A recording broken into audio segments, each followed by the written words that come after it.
ఈరోజు కాకరకాయ ఫ్రై చేస్తున్నాను. చూడండి ఎలా ఉంటుందో. నేను బాగా చేస్తానా లేదా అని కామెంట్ అయితే చేయండి, సరేనా? మిర్చి, కరివేపాకు ముందే కట్ చేసి పెట్టుకున్నాను నేనైతే. ఇంకా కడాయి కూడా ఆన్ చేసి పెట్టాను. నూనె అయితే వేడవుతుంది. వేడైనాక వేస్తా. నూనె అయితే వేడైంది. ఇప్పుడైతే పోపు గింజలు.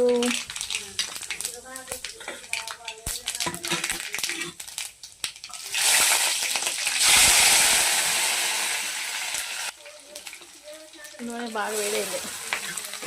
ఉల్లిగడ్డలు అయితే వేయద్దు, ఎందుకంటే ఫ్రై కాబట్టి అవి నల్లగా అయిపోతాయి. ఫ్రై కొద్దిగా నల్లగా అయిపోతూ ఉంటాయి, అందుకే ఉల్లిగడ్డలు వేయద్దు.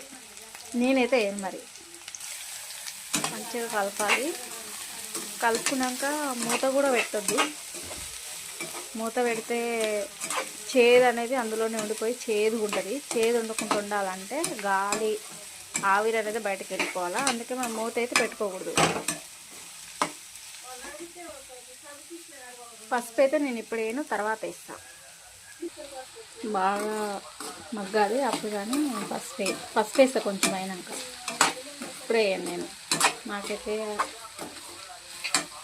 నేనైతే ఇలాగే వేస్తాను. మీరు కూడా ఎలాగే చేస్తారా లేదా అనేది నాకు కామెంట్ చేయండి. మూత అయితే పెట్టొద్దు. మూత పెడితే చేదు అనేది అందులోనే ఉంటుంది ఫ్రైకి. అందుకే చేదు పోయే వరకు మనం మూత పెట్టొద్దు. ఇలా కొంచెం మగ్గే వరకు చూసి ఇప్పుడు పసుపు వేసుకోవాలి.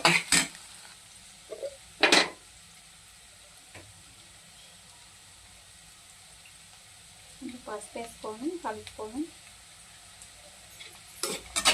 కొద్దిసేపు మగ్గనివ్వాలి. ఇంకా బ్రౌన్ వచ్చే వరకు ఇలాగా కలుపుతూనే ఉండాలి. ఇలా వేసుకొని మంచిగా కలిపి పెట్టుకోవాలి. మధ్య మధ్యలో కలుపుతూనే ఉండాలి. ఇంకా కొంచెం కావాలి. మధ్య మధ్యలో ఇలా కలుపుతూనే ఉండాలి.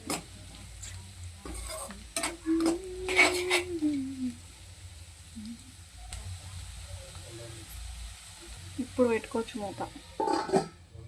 బాగా దగ్గరికి రావాలి. మధ్య వరకు మంచిగా కలుపుతూనే ఉండాలి. మంచిగా ఇప్పుడు దూరంగా వచ్చేస్తాయి. ఫ్రెండ్స్ ఇలాగైతే బాగా రెడ్గా అవ్వాలా. ఇట్లా అయ్యే వరకు బాగా కలుపుకోవాలా.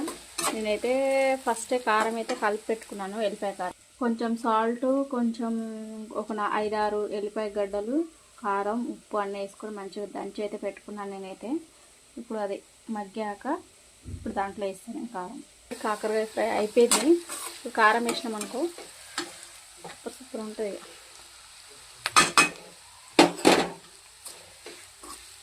ఇలా కలపాలి.